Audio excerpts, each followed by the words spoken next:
The stars held secrets that most humans couldn't imagine. Millions of light years away, in the gleaming halls of the Galactic Confederation, humanity was nothing more than a footnote, a primitive species barely worth mentioning. J1 Park leaned back in his chair, his fingers dancing across the holographic display. Another report, another day of studying the small blue planet called Earth. He had been a xenoanthropologist for over 2 decades, and humans had always fascinated him in a way that annoyed his colleagues.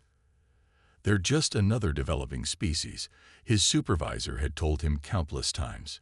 "Barely out of their own solar system. No advanced technology, no unified global government, constantly fighting among themselves." But J1 saw something different. Where others saw chaos, he saw potential. Where they saw primitive technology, he saw creativity. Humans were unpredictable, adaptable, and driven by an inner fire that most galactic species had long forgotten.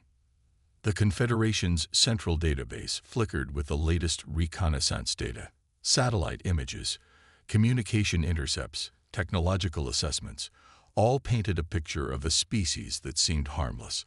Mechanical vehicles that burned fossil fuels, wireless communication networks that were laughably slow, weapons that seemed like toys compared to the advanced armaments of other spacefaring civilizations. No one expected what was coming. Thousands of light years from Earth, the invasion fleet assembled. Sleek ships of silver and dark blue, powered by quantum engines that could cross galaxies in weeks. The Corellan Empire had been expanding its territory for centuries, consuming or destroying every civilization in its path. Admiral Krelvac studied the reports about Earth with mild interest. His 3 eyes scanned the data, each eye processing information at different wavelengths.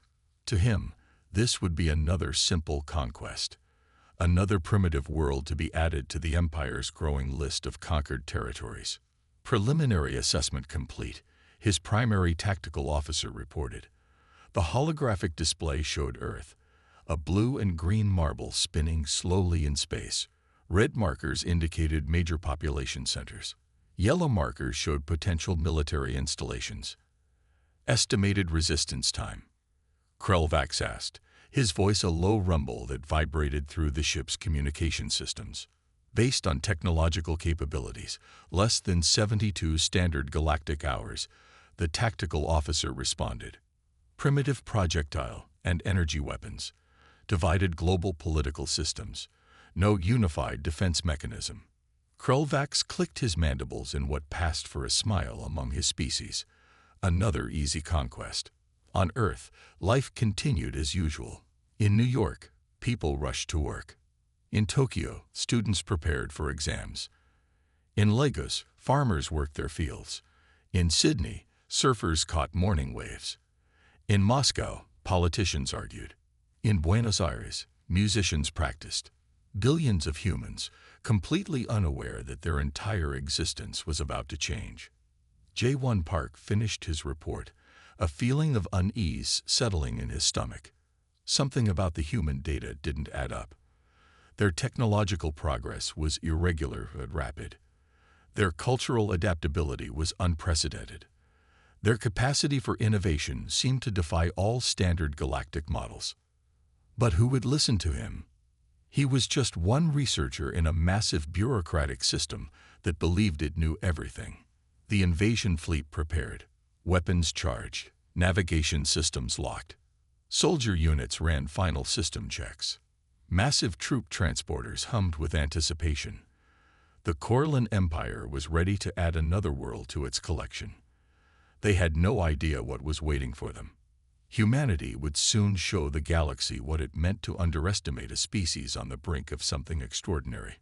First contact was imminent, and nothing would ever be the same again. The first ships appeared like silent shadows against the morning sky. In Tokyo, a young woman named Minji dropped her coffee cup. In New York, taxi drivers stopped mid-traffic. In London, office workers pressed their faces against windows. The sky was changing. Massive vessels, each the size of several city blocks, descended with impossible grace. They weren't like anything humans had ever seen before. Smooth, metallic, with no visible engines or moving parts. Just pure, terrifying technology hanging in the air. The first attack came without warning. Energy weapons fired.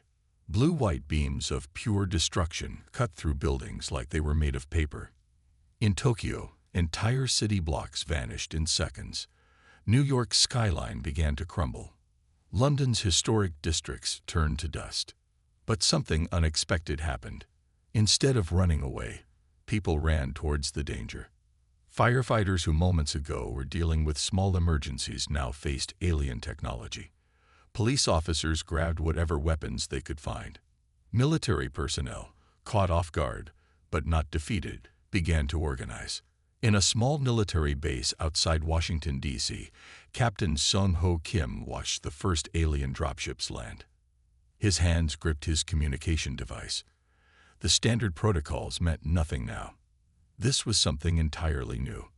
All units, he spoke clearly into the radio. Prepare for engagement. Repeat. Prepare for engagement. The alien soldiers were impressive. Standing nearly 3 meters tall, their biomechanical exosuits looked like something between living metal and advanced machinery. They moved with precision, with a confidence that suggested hundreds of successful invasions. They expected humans to break, to surrender, to run. They were wrong. In Tokyo, a group of construction workers used their equipment as improvised weapons. Cranes became battering rams. Bulldozers became shields.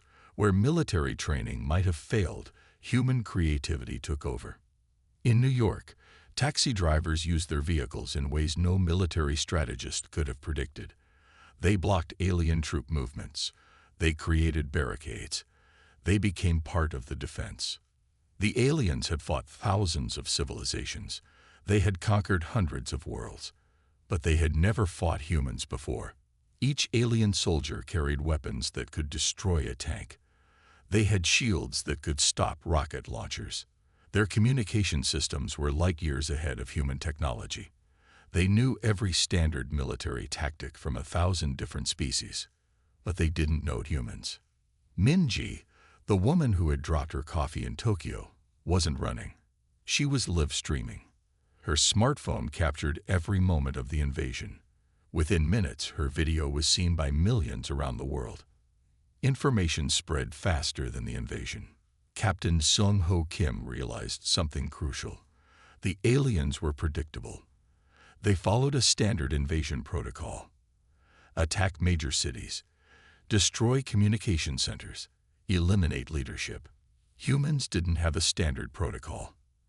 And that made them dangerous. In the first 6 hours, the aliens thought they were winning. Massive sections of major cities were destroyed. Millions were dead or displaced. To any other species, this would have been the end. But not to humans. Every destroyed building became a piece of information. Every fallen soldier became a lesson. Humans began to adapt faster than the aliens could plan. Communication networks that should have been destroyed remained functional. Emergency services that should have collapsed kept working. Military units that should have been scattered remained coordinated. The aliens had studied Earth for years. They had analyzed human technology. They had calculated human responses. They were about to learn that calculations mean nothing when facing human spirit. Admiral Krelvax, watching from his command ship, began to feel something he had not felt in centuries of conquest.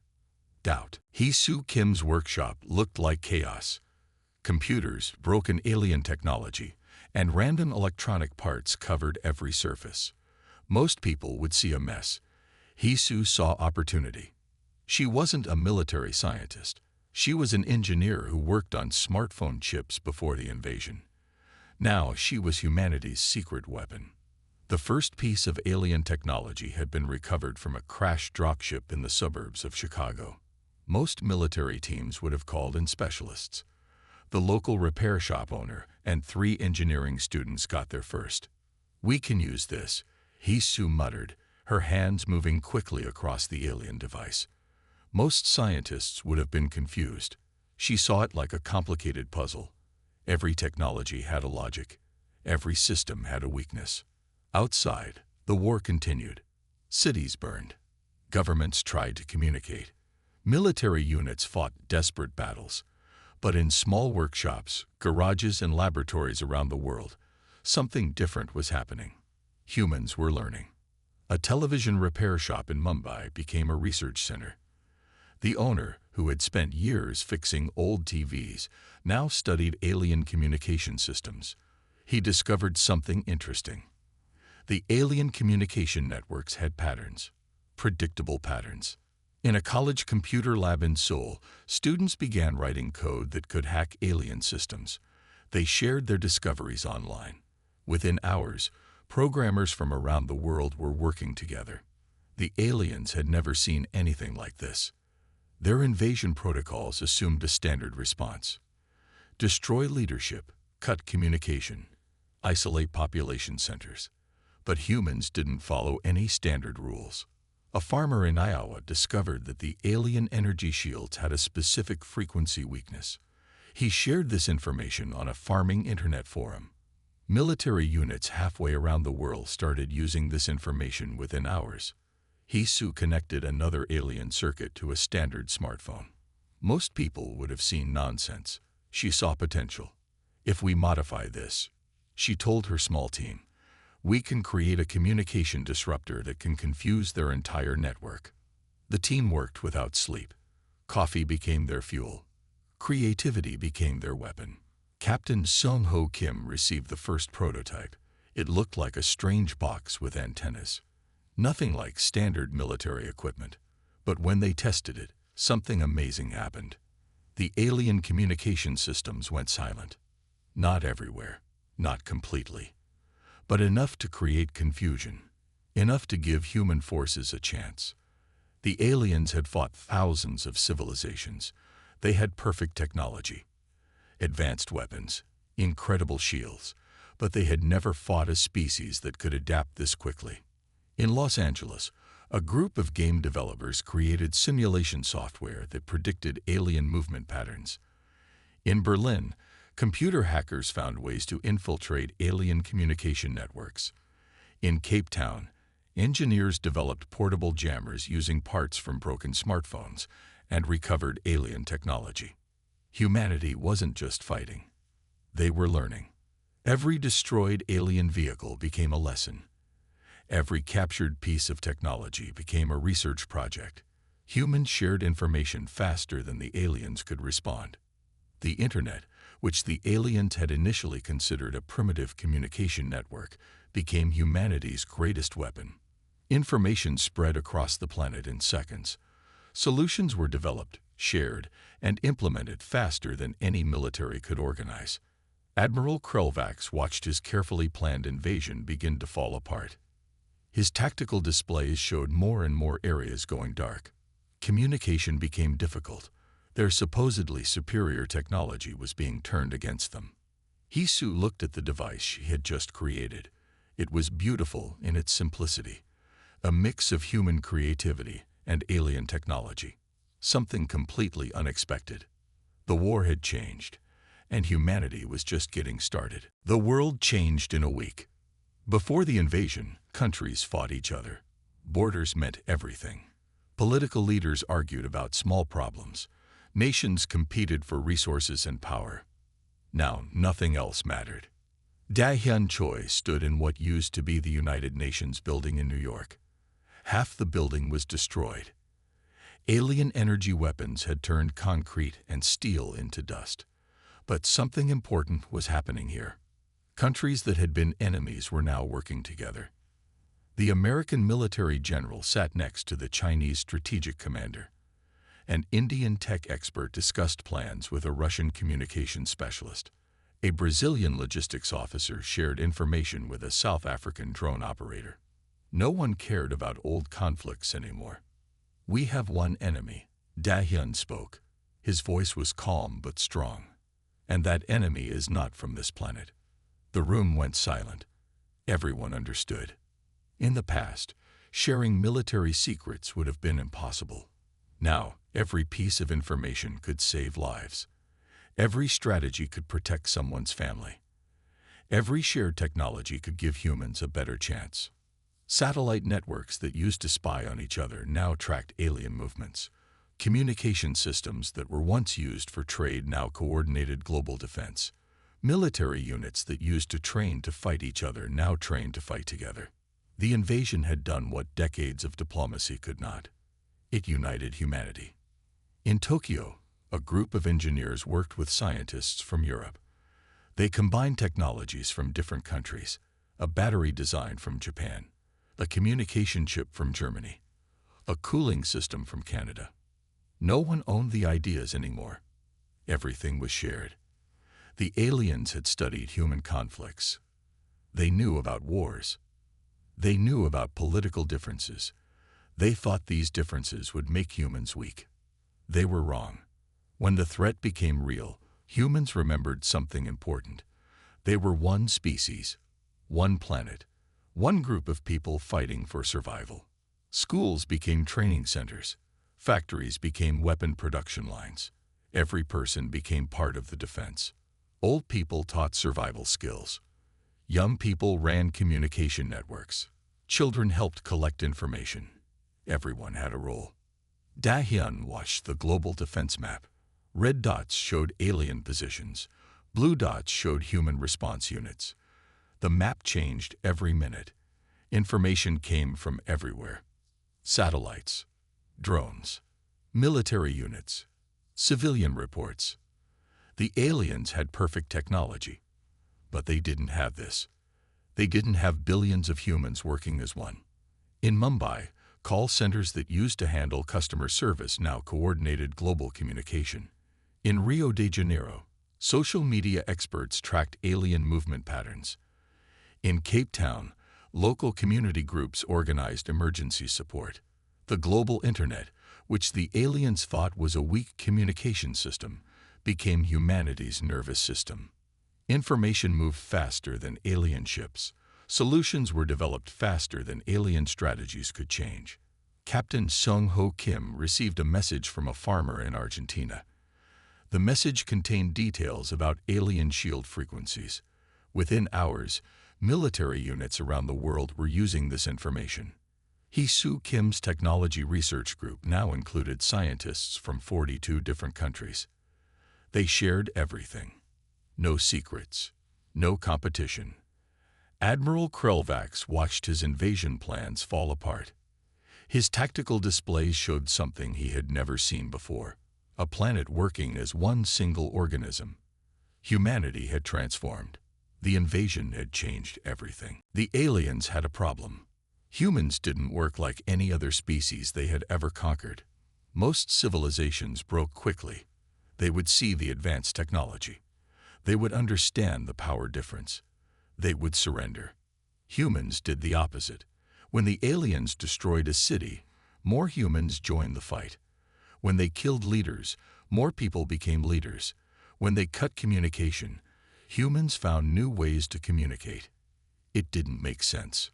Senior Tactical Officer Krollerin studied the human response patterns. His 3 eyes blinked in confusion. Every standard invasion protocol was failing. Humans were writing new rules. In Mumbai, a group of teenagers hacked an alien communication network. They didn't have military training. They had smartphones and internet skills. They shared alien communication codes within minutes. In Los Angeles, a radio station became a resistance broadcast center. When the aliens destroyed their main tower, 3 backup locations went live immediately. The broadcasts were simple. Stay strong. Keep fighting. We will survive. The human response was crazy, completely unpredictable. An alien attack would destroy a school. The next day, students would turn the destroyed building into a resistance training center. They would use the rubble as cover. They would transform pain into resistance. Jae-won Park, the xenoanthropologist who had studied humans for years, watched with fascination. He had tried to tell the Galactic Confederation about human potential. Nobody had listened. Now everyone was watching. The aliens had psychological warfare techniques that had worked on thousands of civilizations. They would broadcast images of destruction. They would show the hopelessness of resistance. They would demonstrate their technological superiority. Humans responded by making jokes. Social media filled with memes about the alien invasion. People shared funny videos of resistance. They turned fear into humor. They transformed terror into courage. A video of a farmer using a tractor to disable an alien vehicle went viral. Another showed a group of school children creating a communication relay using broken smartphones and radio parts. The aliens were confused. Their standard psychological tactics didn't work. Threats made humans more determined. Destruction made humans more creative. Each attack made humans stronger. Captain Sung Ho Kim understood something important. The aliens saw war as a mathematical problem. Humans saw war as a story. And they were writing their own story. In Tokyo, a group of artists created massive street paintings showing humans fighting back. In Rio, musicians wrote songs about resistance. In Cape Town, writers shared stories of hope. The human response was not just physical. It was emotional, psychological, cultural. The aliens had perfect weapons, perfect technology, perfect strategies, but they didn't understand human spirit. Hee-Soo Kim and her team discovered something interesting. Human creativity worked like a virus. Each new idea spread faster than the aliens could respond. Each solution became a weapon. Admiral Krelvax received reports that made no sense. Humans were using broken technology. They were creating weapons from everyday objects. A kitchen knife, a car battery, a smartphone. Nothing was just an object anymore. Everything was a potential weapon. The invasion was becoming a nightmare. Not because humans were winning every battle, but because humans refused to accept defeat. Most species would have surrendered weeks ago. Humans were just getting started. The psychological war had changed, and humanity was writing its own rules. The workshop looked like organized chaos. Hee-Soo Kim stood in the center, surrounded by pieces of alien technology and human electronics. Her team worked like a single machine. Some people wrote code. Some took apart alien devices. Some connected wires that shouldn't work together. But they did work. We're not trying to copy their technology, Hee-Soo told her team. We're learning from it. We're making something new. The first breakthrough came from an unexpected place. A retired car mechanic noticed something about the alien energy shields. The way they moved. The way they responded to different frequencies. He sent his observations to Hee-Soo's team. Within 48 hours, they had a prototype. It wasn't perfect, but it was something no alien civilization had ever seen before. A human-designed device that could disrupt alien technology using principles the aliens had never considered.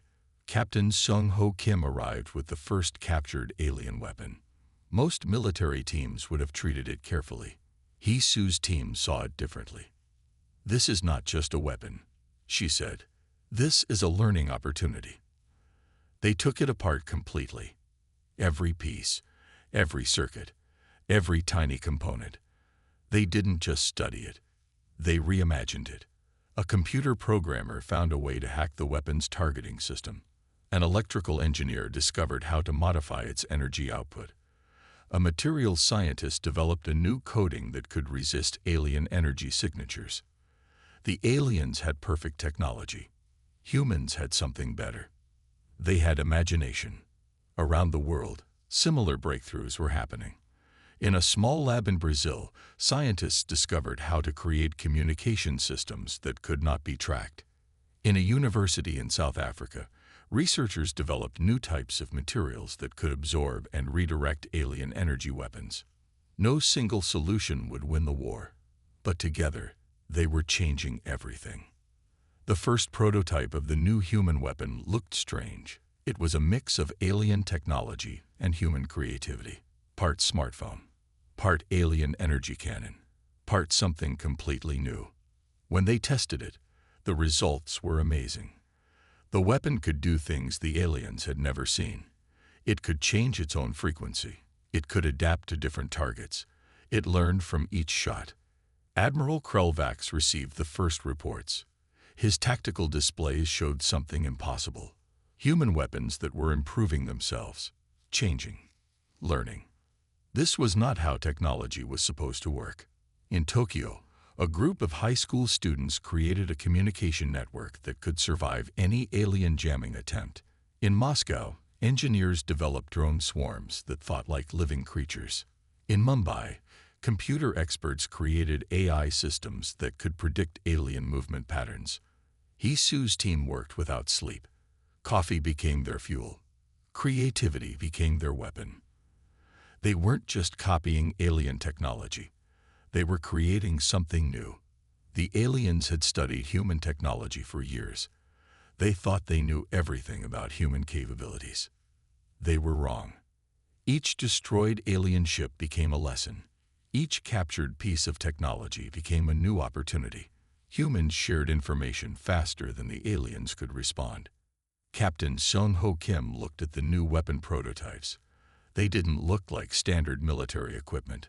They looked like something between art and science. This, he told his team, is how we fight back. The technological breakthrough was happening, and humanity was just getting started. The battle would change everything. It happened over the Pacific Ocean. Thousands of alien ships, hundreds of human vessels. But this was not like previous battles. This time, humans were ready. Admiral Krelvax watched his tactical displays with growing worry. Something was different. The human ships moved like nothing he had ever seen before, not following any standard combat pattern. No predictable formations. Chaos, but organized chaos. Each human ship was more than a weapon. It was a learning machine. When one ship was hit, the others immediately adapted. They shared information faster than the alien computers could process. The first wave of alien attacks would have destroyed any other civilization. Massive energy weapons fired, quantum shields activated, battleships that could destroy entire planets prepared to strike. But humans had been studying, learning, preparing. Captain Sung Ho Kim stood on the bridge of the UES Hope. It wasn't the most advanced ship, but it was something special. Built from pieces of captured alien technology. Designed by humans who understood something important. Adaptation was the greatest weapon. The ship's systems were alive. Not like alien artificial intelligence. Something different. Something human. When an alien weapon approached, the ship didn't just defend. It learned. It changed. It found a way to turn the attack into an opportunity. Hisu Kim's technology was everywhere. Communication systems that could not be jammed. Weapons that could change their own frequency. Shields that learned from each attack. The alien commander couldn't understand what was happening. Most species would retreat when facing impossible odds. Humans saw impossible odds as a challenge. The battle looked like art, like a dance. Human ships moved in patterns that made no sense, but they worked. Each ship connected to others, sharing information, supporting each other. An alien battleship would target one human vessel. Suddenly, 3 other ships would appear from unexpected angles, not following any standard military strategy. Because humans didn't have standard strategies. In the communication centers, teenagers helped coordinate attacks. People from different countries worked together like a single organism. A person in Brazil could help a ship near Japan in seconds. The global communication network was now a weapon. Admiral Krelvax watched his perfect invasion plan fall apart. His advanced artificial intelligence systems could not predict human movements. Because humans were not following any logical pattern. They were writing new rules. One human ship was destroyed, but it shared all its information before dying. Its data became a weapon for other ships. Its destruction was not a loss. It was a lesson. The Pacific Ocean became a battlefield unlike any in galactic history. Alien ships that could destroy planets found themselves struggling against smaller human vessels, not because of superior technology, but because of something else. Human spirit. Each human knew they were fighting for their home, their family, their entire species. The aliens fought because it was their job. Humans fought because it meant everything. As the battle continued, something became clear. This was not just a fight for Earth. This was a fight that would change galactic history. Admiral Krelvax made a decision no alien commander had ever made before. He began to feel fear. The turning point had arrived, and humanity was rewriting the rules of warfare. The Galactic Confederation had never been silent before. For thousands of years, they had talked, discussed, argued, decided the fate of hundreds of civilizations. But now, they were quiet.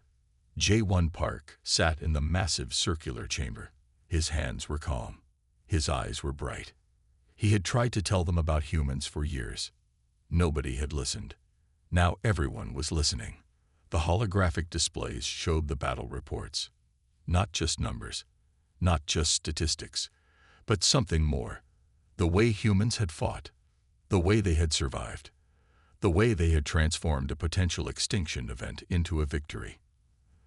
"They are not like any species we have ever encountered," said the Confederation's lead researcher. Her words echoed in the silent chamber. Hundreds of alien species watched the human story, how a supposedly primitive civilization had defeated the Corlin Empire, how they had turned their weaknesses into strengths. Da-hyun Choi stood as the human representative. He wasn't a military leader. He wasn't a politician. He was just someone who understood something important about humanity. "We are not perfect," he told the Galactic Confederation. "But we learn. We adapt. We survive." The alien representatives looked confused. Most species would have bragged, would have shown off their power. Humans were different. They were showing their humanity. Hee-Soo Kim's technology was now being studied by every advanced civilization.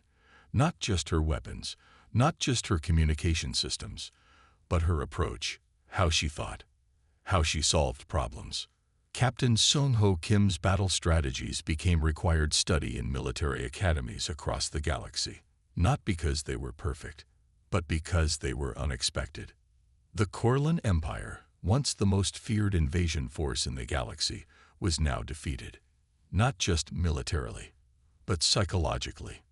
Their entire approach to conquest had been destroyed by a species they had considered nothing. "Humans changed the rules of warfare," one alien representative said.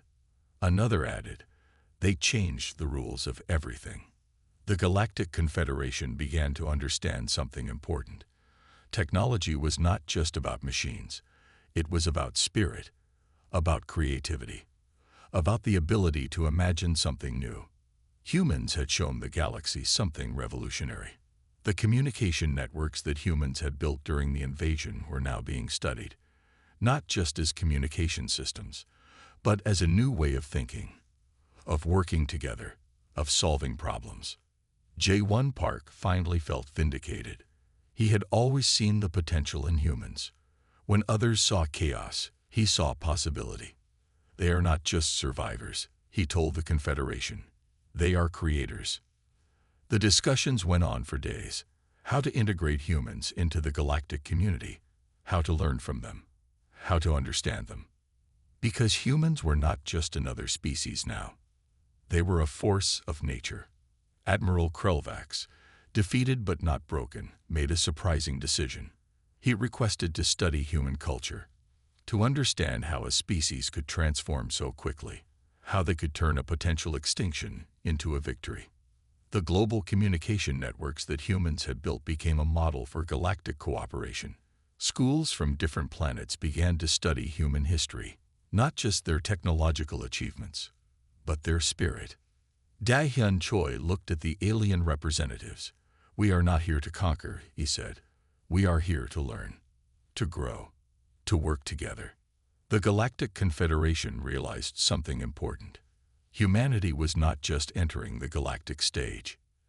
They were going to change it forever. 10 years after the invasion, the galaxy looked different. Humans were everywhere, not as conquerors, not as soldiers, but as explorers, as problem solvers, as bridge builders. J1 Park looked at the star map. Hundreds of human exploration ships moved through space. Each one was more than a vessel. It was a story. a promise, a possibility. Nobody called humans primitive anymore. The first human-designed interstellar communication network connected species that had never spoken before. It wasn't about technology. It was about understanding, about connection. Hee-Soo Kim's research center was now the most important scientific institution in the galaxy. Young researchers from 100 different planets came to learn, not just about technology, but about how humans thought. Her team didn't just create machines. They created solutions. Captain Seung-Ho Kim now led the Galactic Peacekeeping Force, not because humans wanted to control, but because they understood something important. Conflict could be solved by understanding, by listening. Da-Hyun Choi worked in diplomatic circles. He helped different species communicate, not through fancy technology, but through simple human skills, empathy, creativity, respect. The aliens who once tried to destroy Earth now studied human history. They wanted to understand how a species could change so quickly, how they could turn a potential extinction into an opportunity. Schools across the galaxy taught human philosophy, not military strategies, not technological achievements, but how humans approached problems. Creativity over perfection, adaptability over rigid systems, hope over fear. The Corlin Empire, once the most feared invasion force, now worked with humans. They had learned something important. Power was not about conquest, it was about understanding. Human exploration ships looked different from other species' vessels. They were not just machines. They were living systems, always changing, always learning. A ship might start as a research vessel, become a diplomatic mission, transform into a rescue operation. Humans didn't see technology as fixed. They saw it as a conversation. The global communication networks that saved Earth during the invasion now connected entire star systems. Information moved like blood through a body. Fast, alive, changing. Young aliens studied human languages, not just the words, but how humans communicated. The jokes, the stories, the way they turned complex ideas into simple understanding. Admiral Krelvax, who once tried to destroy Earth, now worked with human researchers. He had learned something important. Differences were not weaknesses. They were opportunities. Humanity had not conquered the galaxy. They had changed it.